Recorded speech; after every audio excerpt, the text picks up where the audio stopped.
Sugarcane has a ton of uses in the game. You can use it to craft sugar, which will get you things like cake and pumpkin pie, or you can use it for potions, or you can craft sugarcane into paper, which can be used for things like books, enchanted books, and my personal favorite, if you combine it with gunpowder, you can use it to make rockets. If you're going to be using sugarcane to make rockets or any other kind of supply that's going to be exhausted fairly quickly, you're going to need a good source of sugarcane. So today we're going to learn how to build a 100% lossless sugarcane farm in Minecraft Bedrock Edition. Now, just a quick disclaimer, I say 100% lossless because in my personal testing, I have found that to be true. Various bugs or updates or things that change with the way systems work in Minecraft could eventually break this farm, so if it does, I'll try to remember to leave a comment in the section below. But as of right now, in 1.16, this farm should be 100% lossless and 100% efficient, getting you all the sugarcane you could possibly want.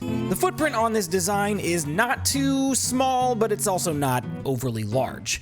It's a pretty medium-sized footprint. And the material list does not require too much redstone, which is very nice. There's only 4 repeaters and a handful of redstone dust. The big cost here is going to be on your pistons. It does require 32 pistons per module, so if you start stacking these, it's going to get quite pricey from that standpoint.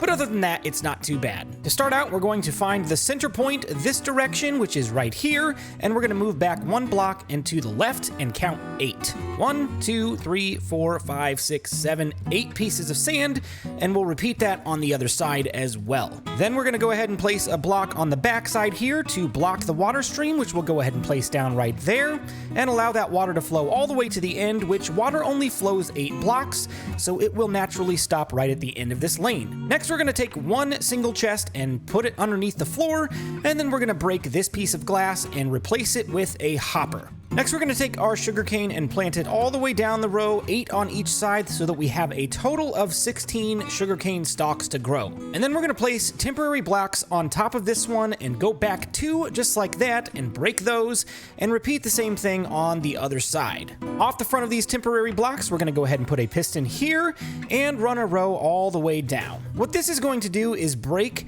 the sugarcane when it grows up to this height and the height above it, so that we still have sugarcane planted. We don't want to break these bottom stalks, otherwise we're going to have to manually replant this whole thing. That seems fairly obvious, but figured I would explain anyway, just in case there was any confusion. So then we're going to have a second row of pistons, just like so, which will give us 16 pistons on one side, and then we'll repeat the same thing over here, giving us a total of 32 pistons in one module. Then with any block of your choice, you can go ahead and build a pattern of a 3x3 with the top closest to the piston punched out because we don't really need anything there. And then we'll take away our placeholder block and replace it with a solid block. This does have to be a solid block, otherwise the mechanics will not work, which we'll show you in just a moment. Next, we're going to take our observer block and place it down with the red dot facing away from the sugarcane and the little smiley face facing into the sugarcane. That way, it will detect when this stalk at the very end grows up to the top, and it will break the top 2 pieces and let them flow into the water.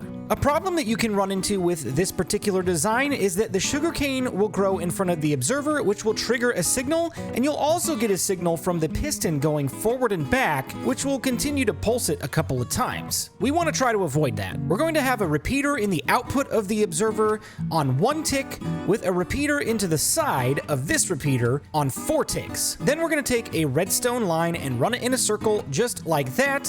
When this fires off, this will lock because this redstone repeater is sending a signal into the side of it, which will lock the state of this repeater, not allowing these to trigger twice. So we'll test that out by going ahead and hooking this up. There's only 1 redstone line going down the back of these pistons, and the reason this works is because this redstone dust will power these pistons, which will also power this block and power these pistons. I've gone ahead and mirrored this on the opposite side, and before we give this a test, we need to do a little quality assurance to make sure that nothing is lost in the transfer. So we're just going to build up some glass walls. You can use really any block here. There are a couple of specific spots you have to use specific blocks, but for our purposes here, we're just going to use glass. So So with all of our walls in place, there's only one thing left to do to test this out, and that is to put up a center barrier to prevent sugarcane from being pushed across to the other side and force it down into the water below. You need 2 solid blocks that are going to fill this gap at the same height levels as these pistons on both sides of the room. We're going to leave this bottom section open so that our sugarcane can flow freely into the hopper, but we will go ahead and attach any type of wall block across the entire lane. The reason you have to have solid blocks is so that these will connect up. If you use a transparent block like glass, it's not going to connect and could cause some lossage issues. Go ahead and repeat this on the top tier here, and we are officially done with this build. Now, as you can see, we're going to test this out a few times, and all of the sugarcane is going directly into the water. I have tried this design out with glass panes in the middle instead of walls, but it just does not work as well. There is a lot higher rate of loss when you use glass panes, but when you use walls, it's basically 100% lossless. I have sat here and done this over and over and have not found any issue with loss at all. It's a pretty safe bet to say that you're not going to lose any sugarcane in this type of farm. Not that you're ever going to see this because it doesn't require bone meal, it just relies on natural growth, but we'll go ahead and test it with a full row.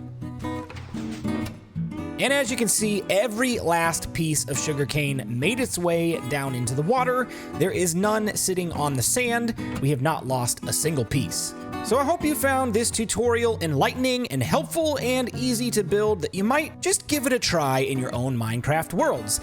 I know I'm going to be building this on Truly Bedrock Season 2 sometime in the very near future.